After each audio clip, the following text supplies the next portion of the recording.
and Sharon Gless come to the ET set and go on the record with me about gaining weight and the lengths their hit show went to hide those extra pounds. Have you been asked to lose weight for a role, either one of you? I think that's a yes. A set secret on Cagney and Lacey? There were wardrobe tricks to camouflage the stars' weight gain. But as the year went on, we'd always put on weight. And now we had to put on that wardrobe. 10 episodes later, we can't get into it. They start producing coats. That was so in August in New York. Whatever we did underneath, if we put on weight, you know, we didn't have to have anything let out. Tyne and Sharon's weight was never a secret. The word we get to the producers, they say you're 14 now in wardrobe fitting. I said, how can they go in and tell on me like that? Sharon has been very open about her battle with weight, gaining and losing a lot of pounds in the public eye. The star was even asked by Harvard Medical School to give a talk about size and Hollywood. I was so offended. I said, tell them to forget it. What am I? Click. Poster child for fat actresses? And then somebody called me and said, please, my daughter judges herself by these magazines and by these TV shows now, these women, she's dying of anorexia. Please. And I said, okay, I hear you. Whenever someone would criticize Tyne, they got a reaction typical of the strong-minded star. La la la la la la la la. I think it's a sad comment on our society if the most important thing a woman can do is lose weight.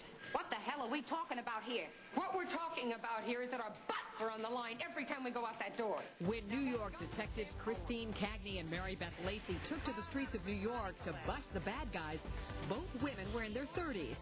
But now, a quarter of a century later, Tyne and Sharon say Hollywood hasn't been all that kind to many actresses as they get older. Motion picture stars in our country, our age, can't get arrested anymore. They're not working.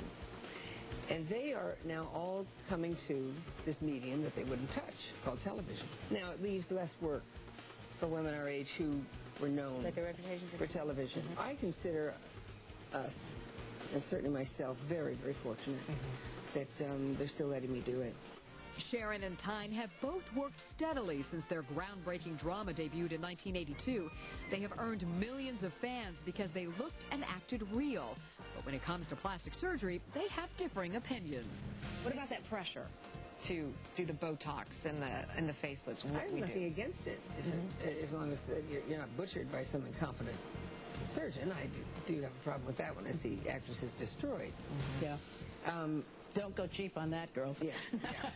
If you're going to volunteer for it, don't you? Yes. I just have a terror of being cut. I have a scar on my belly from a burst appendix when I was 12. If they tell me it's life and death, maybe, but I will not voluntarily get cut. And it's also terrifying to have lived this long and to not have any of it show on your face. I think that scares the children. Cagney and Lacey broke a lot of ground with its often gritty portrayal with women as the heroes. But I learned that behind the scenes, there was a lot of comment about the bust size of the two stars and their undergarments. He said something a little more aerodynamically sound. We want them a little more aerodynamically sound. Does that mean perkier? No, just higher? Yeah, I mean, I wasn't 11 years old, you know. But when it came to making strong comments on society, Cagney and Lacey had no peer. With the duo tackling tough topics like no other show of its time, abortion, drugs, even date rape. If you don't know the difference between rape and romance, then you got a serious problem. There were certain episodes that certain affiliate stations would not air. And maybe still wouldn't. Yeah, probably still. Maybe still wouldn't. Yeah. We have gun control. And Tyne and Sharon took that responsibility seriously.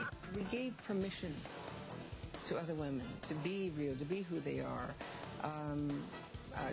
And I say this with modesty because we didn't write them, but we got to educate women. She about having lumpectomies instead of mastectomies. Me about being an alcoholic. The show was actually canceled, but a letter campaign launched by faithful viewers brought it back. The fans were furious. First time in the history of television that a show was brought back by popular demand. Never happened again. With 6 Emmys between them over the show's 6-year run, Tyne and Sharon had the market cornered. Did the other actresses in town want to put out a hit on you guys? Because, what was it, 6 years in a row? One of us won in the 6 years we were on. She won 4, fine. I won too. But while we were on the air, we were the only ones who won, and we had the material. The best jobs. Over the years, the two have remained close friends while going their own separate ways. Tyne was married for 24 years to actor George Stanford Brown, with whom she has 3 grown daughters. And in 1991, 3 years after the show ended, Sharon wound up marrying her one-time boss, executive producer Barney Rosenzweig. Loyal fans of the show should take heart. The DVD of the first season of Cagney and Lacey is in stores May 8th. Are you girls going to sit down and watch these together now? I don't know. Together? After a couple of drinks, maybe. Maybe. Yeah. I don't. It's hard to look. It's been long enough now where, yes, I will look at it. Yeah. I will look at it. I'm proud of it. You know, I can't say I'm not. I am proud of what we did. I'd like to look at it to see if the stories hold up, but I don't have a TV. Come to my house. Okay. So just how good was Cagney and Lacey? Over the 6 years the show was on the air, it was nominated for 37 Emmy Awards and won 14 times. Coming up, Suzanne Summers on her Three's Company riff with Joyce DeWitt. I don't know her. She doesn't know me. Then more from the lost footage of Anna and Larry. Their first flirtation and Anna's sexual advances. Plus,